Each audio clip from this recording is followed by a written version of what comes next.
Oh, wow. You so much.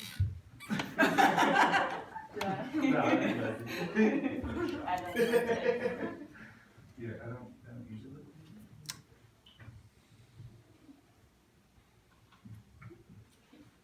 So, good evening, everyone. Thank you for coming tonight. Again, my name is Mila. Before I get into my leadership journey, I'd like everyone to do a game for me. So just put your hands up hard, like this, and just clap with me when I say 1, 2, 3. Okay, 1, 2, 3. Wow. So everyone, you clap. Did everyone clap because I told you to clap, or because I'm very good person, a leader, or personality? So this kind of like tap back to my leadership. So before I taking Dr. Nielsen's class, and I always just dream and think about what is exactly leadership. And I always think about it's a leadership who, like Kim Jong-un, always use the power to tell people to do something, just like I did. Or it's a leader who, like a Mother Teresa, maybe like she have a very good influence, attract people to follow them. So I always think of which one is good leader, which one is not good leaders. So one of my favorite leadership speaker, John Maxwell, he always said a good leader always had to climb up hills, always you have to fighting those obstacles and then always climb uphill. So which I took a picture that I climbed to the uphill in here in the flat taps. So I'd like to start with my leadership journey by start my leadership vision statements. My leadership statements is to seeking the truth and wisdom of good leadership and share with those and meet on life pathways in order to build meaningful relationships. So in here the whole idea is that I want to always learning those things and utilize those things to be my own and be able to share those people I meet in order to build meaningful relationship to people. So I came out of a nice formula that truth plus knowledge equal wisdom and equal meaningful relationships. My leadership philosophy, like my leadership style, is kind of like relation and detail oriented.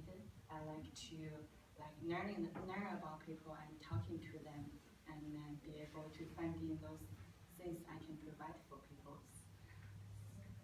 So that I believe finding the meaning in the moment as future object will be achieving by success, a series of meaning moments. One of my favorite quotes by Louis Tomlinson, he said that live life for the moments because everything else is uncertain. So today that we have moments right here, tomorrow everyone will be doing many people's things. We cherish people. Everybody can hear tonight listen Mila's leadership journey, which I really appreciate it. So sometimes you have to learn about those things. So I'm not really perfect. So and of course anyone is perfect. So my leadership, I came out the leadership. I had to learn about my leadership traits that what are good at that for me and what is not good for me. So which those things on the charts that according to Dr. Nielsen's self-assessment questionnaire, it shows that those that are circle like persistent, determined, and perceptive. I read those and which I really want to work on, and which those like self-confidence. You got that totally. Self-confidence and trustworthy and very honest person. That everything comes to being tell the truth. That's me. And dependable, friendly, outgoing, and diligence and empathy.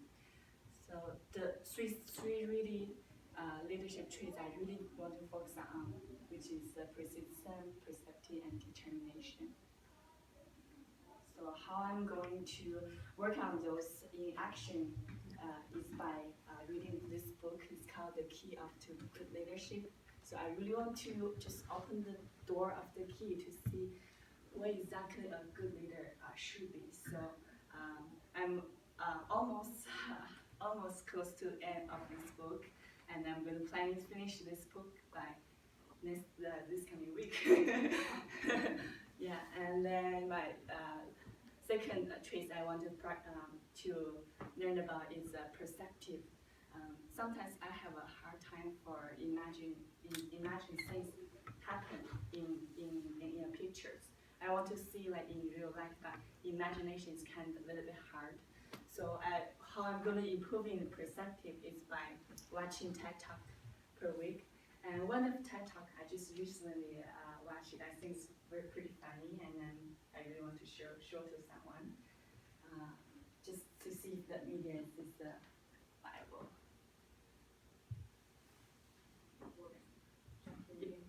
Okay, let's see the sound. Hopefully it is.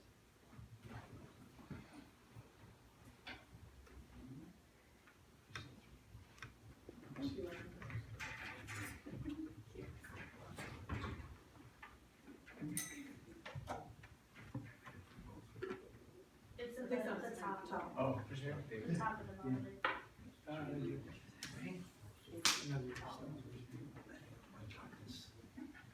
Oh, you have text already?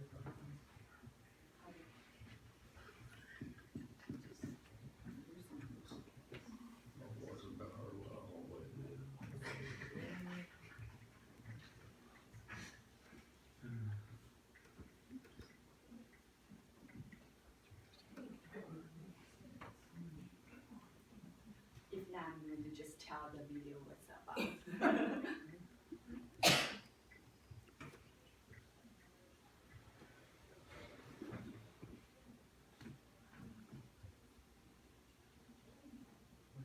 Yes.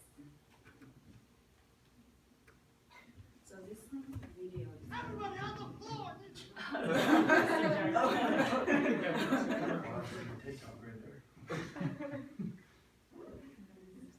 So this video just show us how things can be different when you see on a different angles, different perspectives. Just holding it a moment.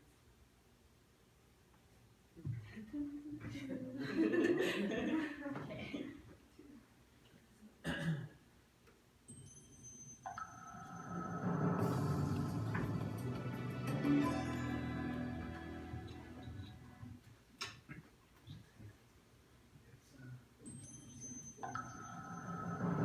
So that is not this one.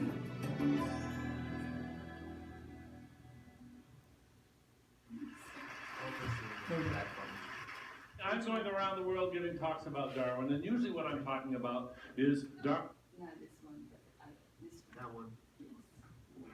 Everybody on the Oh, floor! You might just have to explain it. They should know your name. I don't know. Your mobile app pinged us when you walked in. You were thinking about buying a house? Moving out with him? I need my space. You may think you can't afford a new home, but we have someone who's Oh, that's funny. The rivalry, remember? We gotta go. Can I lock those rates in on the app? Wow. That's funny.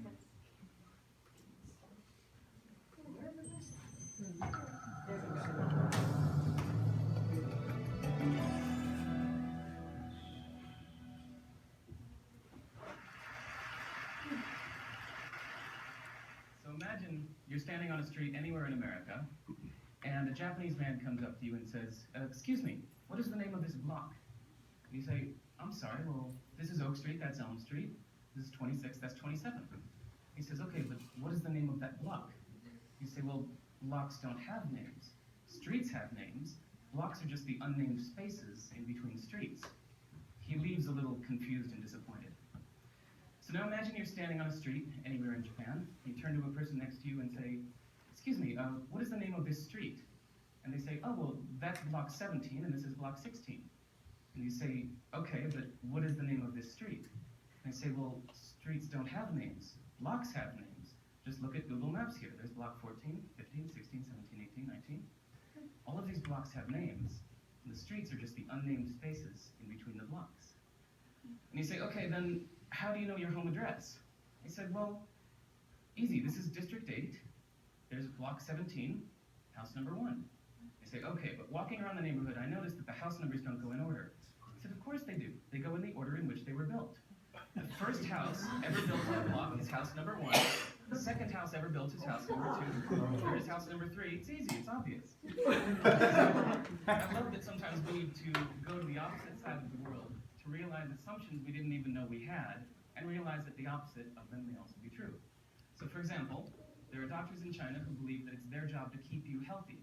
So any month you are healthy, you pay them. And when you're sick, you don't have to pay them because they failed at their job. They get rich when you're healthy, not sick.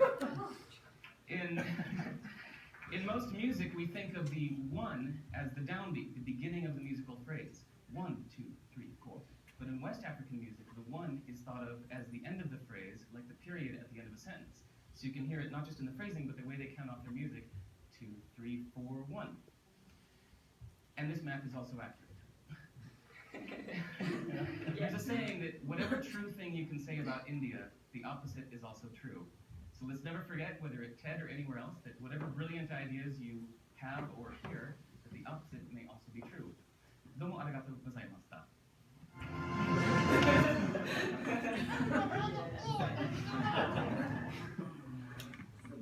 So the opposite may be true when you think about this. So 2, 3, 4, 1, 2, 3. So you get the whole idea. So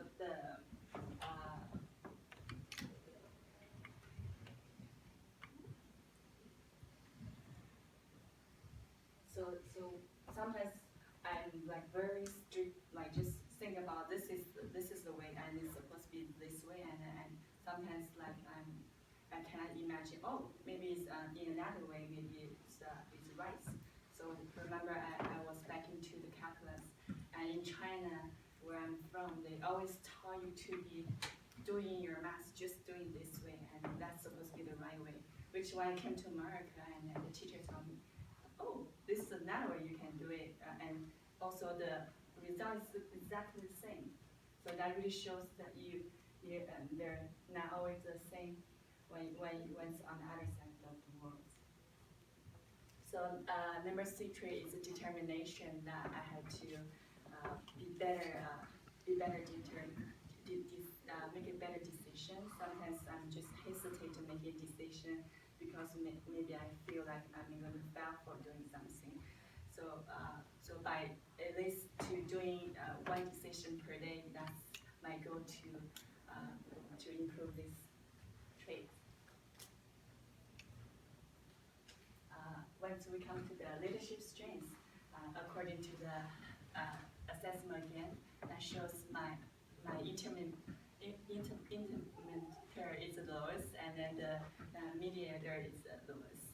So but I took the assessment before the semester, and then I just took a test right now, like just 3 days ago.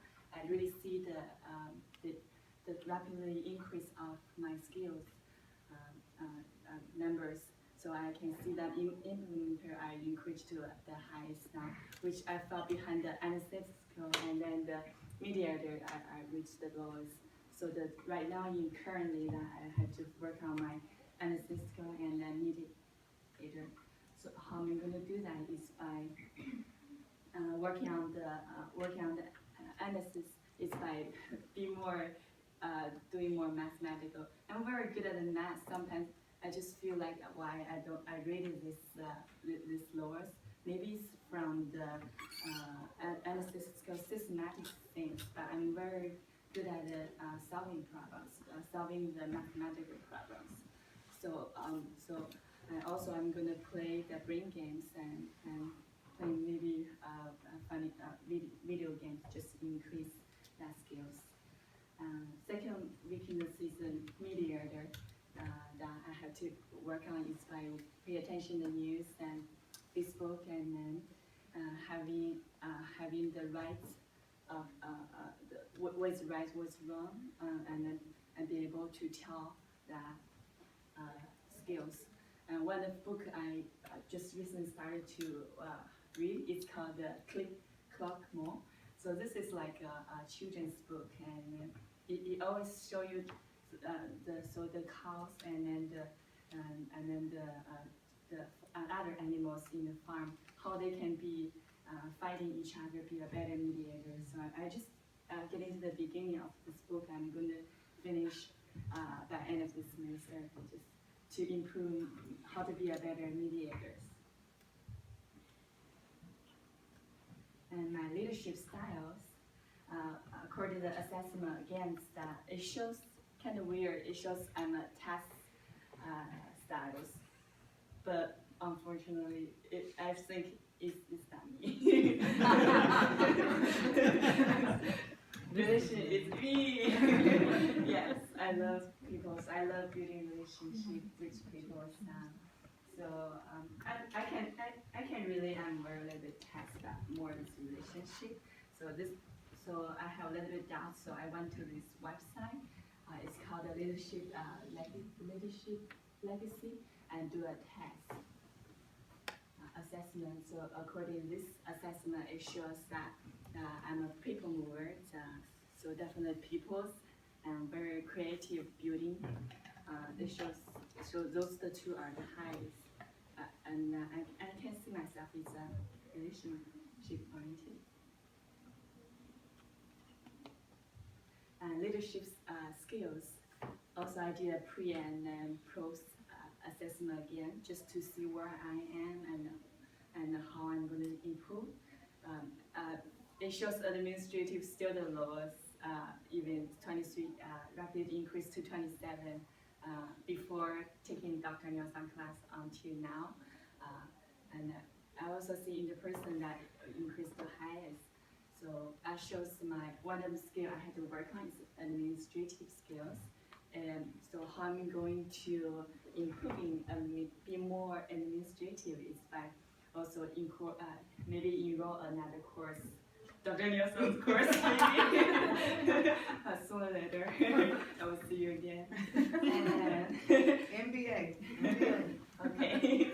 And then participate in more ministry work, that ask people do more stuff for people. And then the step 3 is work on my English grammar. As you can tell that I'm not English native speaker. Sometimes I have English error grammars.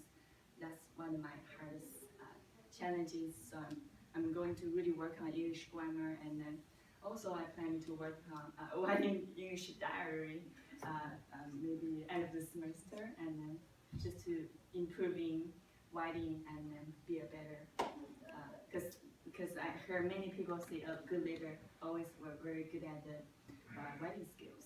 So I really want to work on that. And lastly, I'm going to, whenever I'm in the workplace, I'm going to double check my work, which all my other work I've done. Even when I text people, I have to double check the words. Sometimes I'm just not very, even before I remember I sent a text, just when I finish sentence, just send it, you just go. But now I'm gonna really pay attention. Oh, I'm gonna read again, and then to see where's my error at.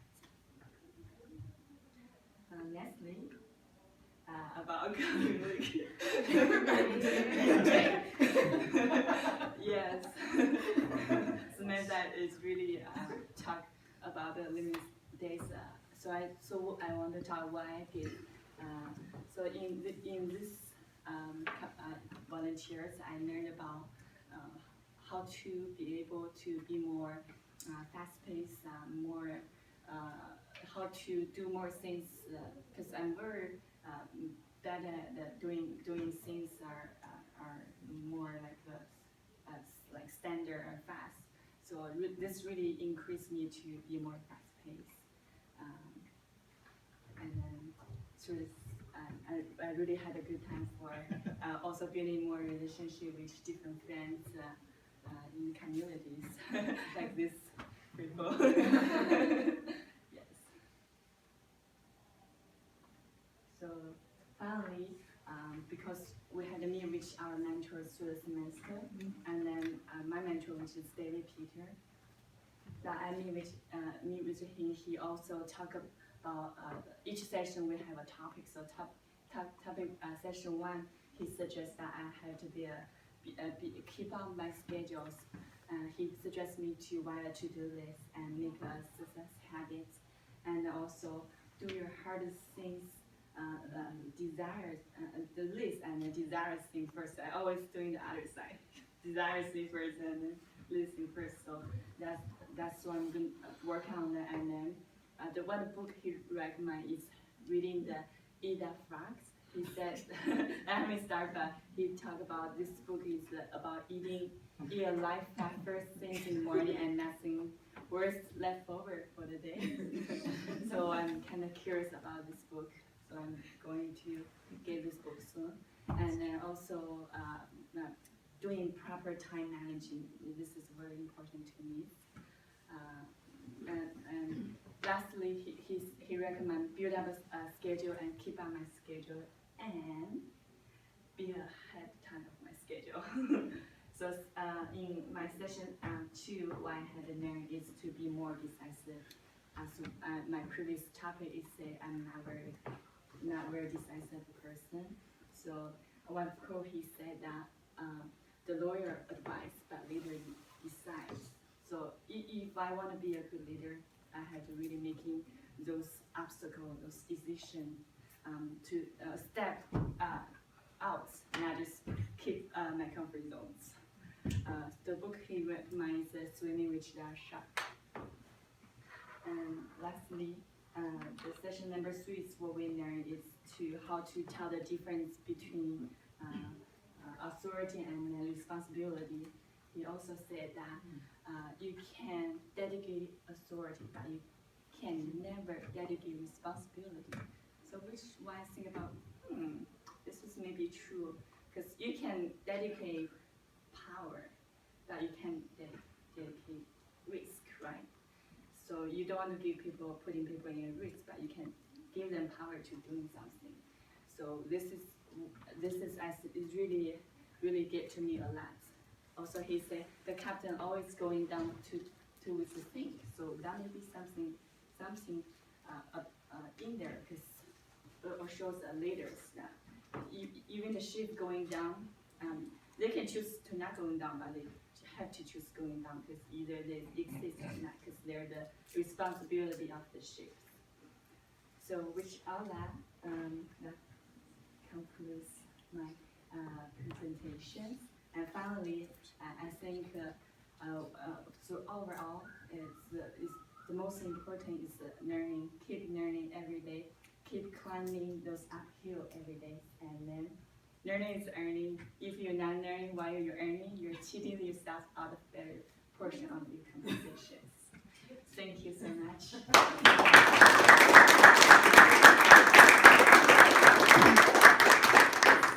Well, Ms. Mila, you have come over. You know the first day, the first day of class, she was real quiet.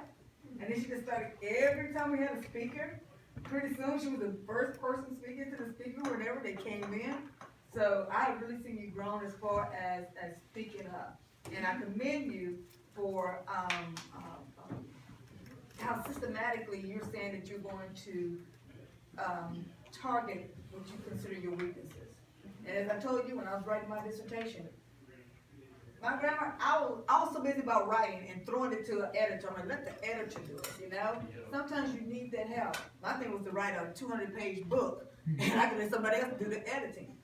But as a leader, as you said, one thing that is expected of us is to have good communication skills. It's not just oral, it's written, it's presentation. All of that comes into, people are looking at you. No matter what you're doing, you never know who's looking at you in a leadership role. In which angles? And from which angle, their perception, and you're right, perception. How people perception is reality to them, what they see. So how you want to perceive yourself. Josh came into my office and pointed out something which we won't talk about, but I'll take care of that cup, okay? And that is all about perception. And the common theme that I have seen is everybody talking about the relationship. And you know where I stand on that. To me, the key to being a good leader is building relationships. If you don't build relationships with people, how will you learn how to lead them if you don't know them? People are not generic, so you have to find out what makes that person tick. What is going to incentivize you, Tina, will not incentivize Josh, maybe. So if you don't know that, how can you lead someone? So getting to know people for who they are, then you can better lead them. Other comments, questions? The English is a whole lot better than my Chinese.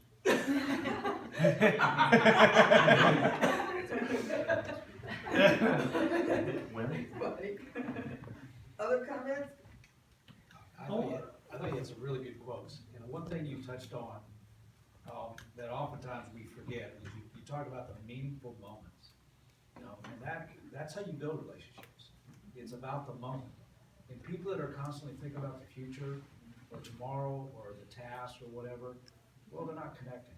So, you know, you really talk about meaningful moments, and that's an important thing. I'm just curious, you put a lot of list of books that you're going to read.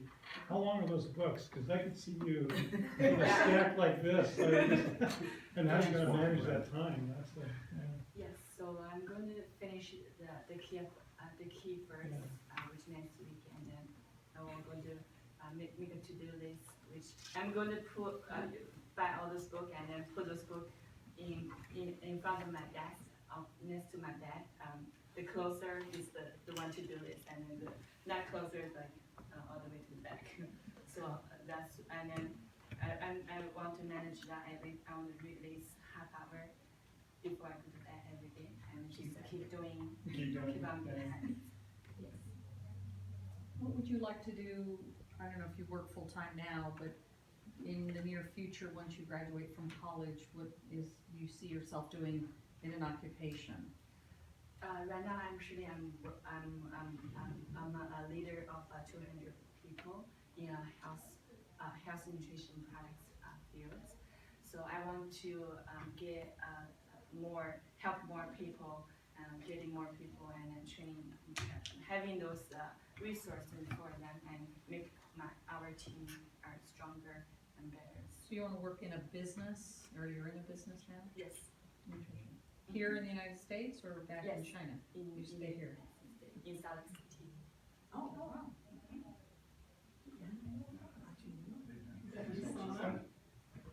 Yes. That you saw? Yes.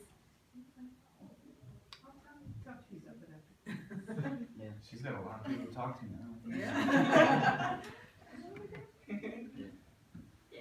Being within a multicultural environment for a lot of employers is a strong asset. I also know, working with the Confucius Institute and others, there are different leadership styles between China and the U.S. How do you find yourself living in both worlds? I feel like more freestyle, because my previous job, I'm working for a Chinese representative. I bring product from China and then sell to the U.S. So I find out it's very fun to be able to communicate English and then Chinese and be able back and forth and making big business deals. I feel very fun to do those things. You know, being able to articulate that will give you a strong competitive advantage in many corporations.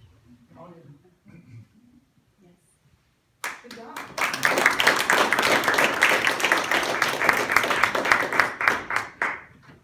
Thank you, Mila.